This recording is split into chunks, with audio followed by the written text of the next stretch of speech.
Bonjour, que la paix soit avec vous. Je vais vous faire part de mes réflexions sur ce qui nous arrive à partir de la lecture du chapitre 13 de l'Apocalypse de Saint Jean, où il est question des deux bêtes, de l'image de la bête et de la marque de la bête, ainsi que du dragon.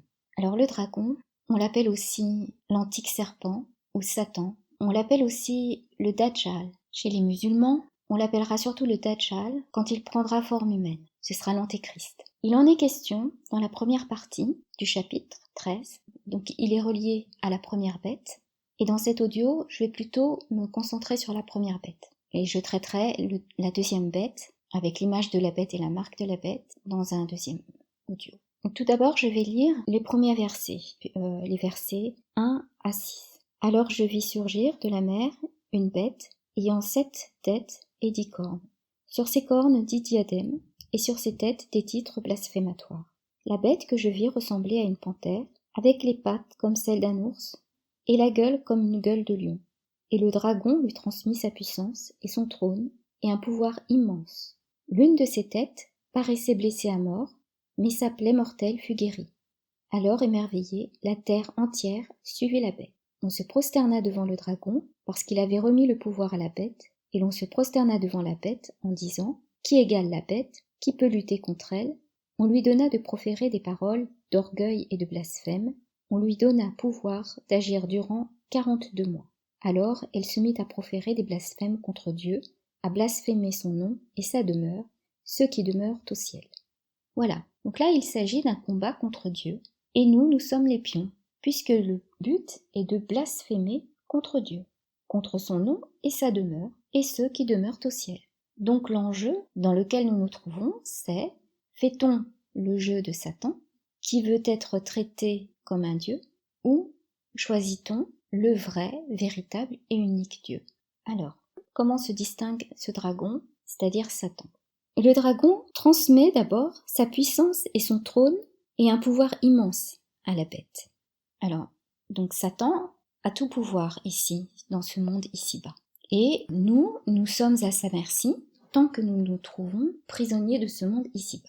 Nous le sommes, pas seulement parce que nous avons un corps, que notre âme vit dans un corps, mais que nous sommes aussi animés par des sentiments, par une intelligence. Donc le corps, les sentiments, l'intelligence, ça fait partie de la description de l'âme que je dirais psychique, parce que c'est tout un ensemble. C'est comme ça qu'on a des maladies psychosomatiques, tout est lié, vous voyez.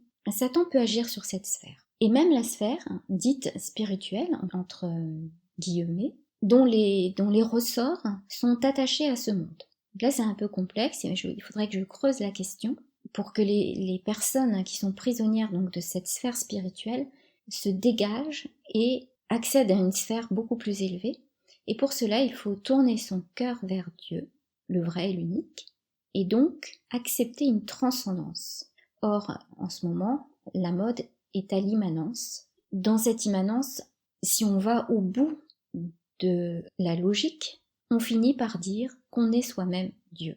Et d'ailleurs, qu'on est soi-même co-créateur, donc égal de Dieu.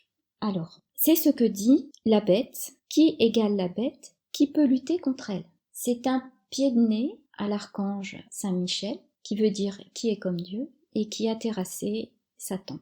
Donc Satan a été chassé du ciel par un ange. Il faut savoir que chez les anges, il y a toute une hiérarchie, et les archanges sont en bas de la hiérarchie. Donc ça vous donne une idée du rang de Satan. Alors il va réussir à faire en sorte qu'on se prosterne devant la bête en la prenant pour Dieu. Et ce sera en fait devant l'image de la bête, et ça je le développerai dans la deuxième partie. Déjà, vous voyez que le projet de Satan, en fait, c'est d'être le Dieu de cette terre, de ravir les âmes, toutes les âmes des hommes, et la manière ultime de ravir ces âmes, c'est qu'elle l'adore. Donc la bête, quelle est-elle? Elle est une chimère, et elle sort de la mer, c'est-à-dire du monde du vivant. Je relierai cette bête à la convoitise de l'arbre de vie qui se trouve au milieu du jardin d'Éden. Cette bête a pour fonction la quête ultime de la vie éternelle et justifie tout le fonctionnement de nos sociétés. Toute l'histoire mène à cela, obtenir la vie éternelle sur terre et non pas dans les cieux. Quelle est la différence entre la vie éternelle sur terre et celle dans les cieux? c'est que celle dans les cieux, elle est faite pour la gloire de Dieu, donc elle est reliée à Dieu. Celle sur terre est coupée de Dieu et est faite pour sa propre gloire, donc pour soi-même, c'est-à-dire coupée de la vraie spiritualité. Donc l'âme va être réduite à un état de robot quelque part, puisque on aura donc un corps, une intelligence, des sentiments, une capacité à élaborer des pensées métaphysiques, mais qui resteront une suite logique de pensées qu'on croira spirituelles, mais qui ne le seront pas. Voilà. Puisqu'elles ne seront pas reliées à Dieu.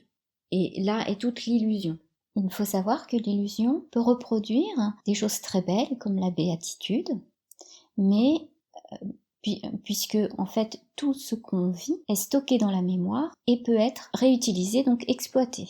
Et c'est là qu'on voit que l'accès à une spiritualité élevée est très difficile puisqu'il ne faut pas entrer dans un cercle fermé de contentement de soi. Donc la béatitude de toute une vie n'est pas signe de spiritualité élevée, puisqu'elle est plutôt signe d'une répétition d'un moment où on a peut-être pu s'élever, mais où on est retombé dans l'illusion de la non-création. Je vous ai dit que Dieu était le créateur, et donc chaque jour est une nouvelle création. Si vous avez vécu quelque chose et que c'est réexploité, c'est réutilisé, vous reconnaissez quelque chose que vous avez déjà vécu, c'est mauvais signe. Ça veut dire que vous stagnez. Voilà. Alors, il faudrait que je développe ça dans... je voulais faire une série sur se prémunir contre les illusions. Il faudrait que j'y aille petit à petit. Mais ça, ça vous donne une idée de ce qu'est cet enfermement dans ce qu'on appelle la matrice. Et pour s'en dégager, il faut une grande mémoire et beaucoup d'humilité. Donc, ce qui est intéressant dans ce passage, c'est qu'une des têtes est mortellement blessée et qu'elle a guéri. Donc, il y aura une résurrection et là, c'est maintenant possible. Ça signifie qu'une personne importante dans la société, dans ce monde d'ici-bas, va mourir, va décéder et on va la revoir. Donc ce sera le triomphe de Big Pharma. Je dirais que c'est elle, la bête, celle qui justifie toute l'organisation de la société, la justification des expériences sur les embryons, le clonage, etc. Donc la justification de toutes les lois qui ont été passées en ce sens, la justification de l'éducation qui est faite pour vider l'âme de sa spiritualité, donc de son lien avec Dieu, de réduire l'âme à la fonction de simple machine, pensante et agissante et ayant des sentiments qui peuvent être reproduits maintenant par des robots. Il est possible aussi de créer une conscience. Donc là, grâce aux avancées dans la recherche quantique. La conscience ne signifie pas spiritualité. La conscience, c'est un retour sur soi. C'est pour cela qu'il est très important de prendre conscience de qui on est, de nos limites, pour pouvoir en sortir. Et c'est très difficile. On est tout le temps, de toute façon, dans cette sphère. Et si on peut y échapper, c'est peut-être grâce à la prière. Alors, la tête, une des têtes de cette bête, va être mortellement blessée. Alors, ce qui est intéressant de remarquer, c'est ce qu'il est écrit. Alors, émerveillée, la terre entière suivit la bête, on se prosterna devant le dragon, parce qu'il avait remis le pouvoir à la bête. Et l'on se prosterna devant la bête en disant, qui égale la bête, qui peut lutter contre elle? Donc en fait, à partir de là, on se prosterne devant le dragon et la bête, parce que le dragon sera dans la bête, une des têtes de la bête, et sera justement dans l'image de la bête, que j'appellerais l'antéchrist, et qui est appelé aussi le Dajjal. Parce qu'en fait, on ne peut pas ressusciter en tant qu'enfant de Dieu dans ce monde ici-bas, si ce n'est par la volonté de Dieu. Ce qui va ressusciter, ce ne sera pas la personne, ce sera la personne possédée par Satan, donc Satan. J'ai eu cette réflexion après avoir visionné la vidéo d'un savant musulman qui parle des tables de Moïse, de la tablette de Moïse. Donc je mets le lien en descriptif. Avant d'en parler, je voudrais juste indiquer que les chrétiens, quand ils disent « fils de Dieu », ça n'a pas de sens charnel. Ça signifie, le fils, dans ce sens-là, ça signifie le verbe fait chair. Mais comme nous parlons beaucoup en parabole, nous sommes vraiment habitués à parler c'est un langage très particulier, celui qui n'est pas initié à ce type de langage va se méprendre sur nos croyances. Donc voilà, donc Jésus n'est pas le Fils charnel de Dieu, mais il est le Verbe de Dieu, fait chair. Alors, pour en revenir à ces tablettes, donc je suis très reconnaissante du travail que nous a fourni ce savant et de sa générosité, parce que ça va nous préparer justement à reconnaître le Dajjal. Donc selon lui, il va devenir Dajjal au moment où il va dire qu'il est Dieu, donc après sa résurrection. Auparavant, il ne saura pas qu'il est le Dajjal, mais je dirais plutôt même qu'auparavant, il ne sera pas habité par Satan. Ça va venir après la résurrection. Ce sera la même personne, mais animée par Satan.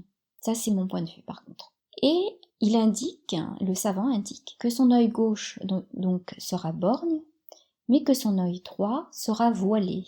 Donc, pour moi, ça confirme cette idée que son esprit ne sera pas relié à Dieu, s'il n'y aura pas de lumière dans son œil. Et peut-être que l'œil gauche, en fait, peut-être que cet homme sera un cyborg.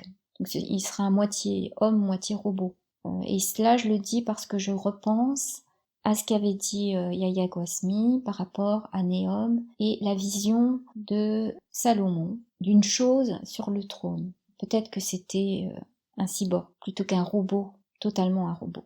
Mais ça, c'est un avis personnel. Alors cette image donc est développée beaucoup plus loin, mais entre-temps, il y a quelques lignes que je voudrais lire. Et ces quelques lignes